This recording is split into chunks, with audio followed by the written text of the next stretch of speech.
Imagine this. You're at the absolute top of your game. You're a world-class athlete, right? Performing for millions of adoring fans on live national television.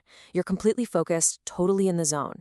But miles and miles away, someone is using that exact live TV broadcast as a green light to literally break into your home. It's wild, right? Today in this explainer, we're going to look at the absolutely astonishing reality of how a highly sophisticated crime ring targeted world-famous athletes right while they were out competing. Let's get right into the mechanics of this high-profile heist. So it begs a pretty chilling question. What actually happens when you're playing on live TV, but your house is sitting there completely empty? This wasn't just some string of random bad luck or crimes of opportunity in a way. We're looking at a highly coordinated, incredibly targeted effort that struck the homes of massive global superstars. During an intense crime spree that basically spanned across 2024 and 2025, these criminals successfully hit the homes of some major names. We're talking Taylor Swift's fiancé, Kansas City Chiefs star Travis Kelce, as well as the 2009 U.S. Open tennis champ Juan Martín del Potro. These guys were out there providing entertainment for the whole world, while their most private, secure spaces were being invaded. To really grasp the sheer scale of what we're dealing with here, just think about this number, $20,000 in cash. That is the amount taken from Travis Kelce's home alone in a single raid.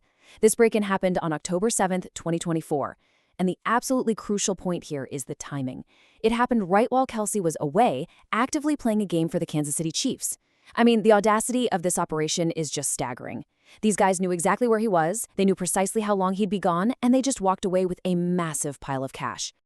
But actually, the cash was just one part of the haul. The loot from this 2-year international spree was highly targeted and, frankly, incredibly lucrative. These thieves weren't just grabbing, whatever was lying around on the kitchen counter. They were specifically hunting for high-value items they could easily transport. They nabbed expensive watches, highly valuable jewelry, and even incredibly rare souvenirs like sports jerseys. And get this, Kelce and Del Potro? They were far from the only victims. Other heavy hitters in the sports world, like Dallas Cowboys player Linval Joseph and Milwaukee Bucks forward Bobby Portis, well, they were also hit in different burglaries by this exact same network. Part 1. How the thieves operated. Okay, so we're not looking at a crew of smash-and-grab amateurs just kicking down doors. This crew relied heavily on digital intelligence gathering. It's a highly sophisticated, super modern methodology. Step 1, they'd start by using basic, completely accessible public records to find the home addresses of their targets. Step 2, they closely tracked official team schedules. That way they knew exactly when the athletes were required to be out of town or on the field. Step 3, and this is wild, they actively monitored the social media profiles of the athletes and, crucially, their families for real-time updates. And finally, step 4, they used all that gathered intel to strike exactly when the owners were confirmed to be away. The police even noted that they took the time to physically case out the properties in advance, carefully assessing security measures before making their move. Now, the biggest thing I really want you to take away from this is pretty simple, but it's vital. When you post that you're out, you are posting that your house is empty. Now, I know, we're talking about millionaire, world-famous athletes right now. But why does this matter to you and me? Why should we care? Because we all do this. We post our vacation photos from the beach, we check in at our favorite restaurants, we live stream from concerts. And these criminals, they simply weaponized that exact everyday digital habit. It's a really sobering reminder of the everyday dangers lurking in our own digital footprints. You definitely don't have to be performing on national TV to accidentally broadcast to the entire world that your front door is unguarded. Part 2. The NFL sounds the alarm.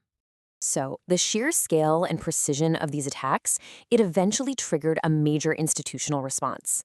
It really didn't take long for the big sports leagues to realize their star players were essentially being systematically hunted. The threat got so severe, and the pattern became so undeniable that it forced the U.S. National Football League to take immediate official action. Here is the exact wording from the official warning memo the NFL sent out to its athletes to urge vigilance. Quote, "By tracking team schedules and the social media accounts of players and their families, they wait until homes are empty, often during games." When an organization as massive as the NFL officially puts a warning like this in writing to its entire roster, well, the digital spying has reached a critical, highly organized level. It completely validates how brazen these criminals were. I mean, they were literally using the league's own highly publicized broadcast schedules as a roadmap for burglary. Part 3. The international takedown. Of course, every action has a reaction, right? And international law enforcement wasn't just going to sit idly by while this happened. The big breakthrough in this case actually happened miles and miles away from the US and Argentina, all the way down in Chile, which really reveals the truly international scope of this ring. And the suspects, they presented an almost unbelievable contrast. Domestically, in their home country of Chile, they had no significant criminal record. None. They flew completely under the radar, basically appearing to live perfectly normal lives. But internationally, they were highly specialized in robberies outside their own borders. Chilean Interpol Commissioner Enrique Gutierrez actually pointed this out directly. He explained that they essentially kept a clean slate domestically while exporting their highly sophisticated crime spree abroad. It's a classic and sadly very effective hallmark of organized international criminal networks.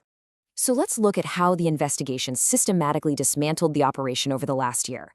It all stems from that massive 2024 to 2025 two-year burglary spree targeting homes across the US and Argentina. The very first major crack in the case actually happened in February of last year, when 7 men were charged in connection with the crime spree. Fast forward to last week, and police in Chile made a major move, arresting 2 people specifically for the break-in at the Argentinian home of Juan Martin del Potro. And that crucial lead, it brought them right to a third suspect who was officially arrested on Saturday. The net finally closed. Commissioner Gutierrez confirmed that these 3 individuals will not be staying in Chile. Nope, they'll now be extradited to face justice in either the United States or Argentina. So we've just seen how an international crime ring can seamlessly use basic public records and routine social media updates to track a global superstar's digital footprint with absolute, flawless precision. So the really big question is, if they can do that to them, who is tracking yours?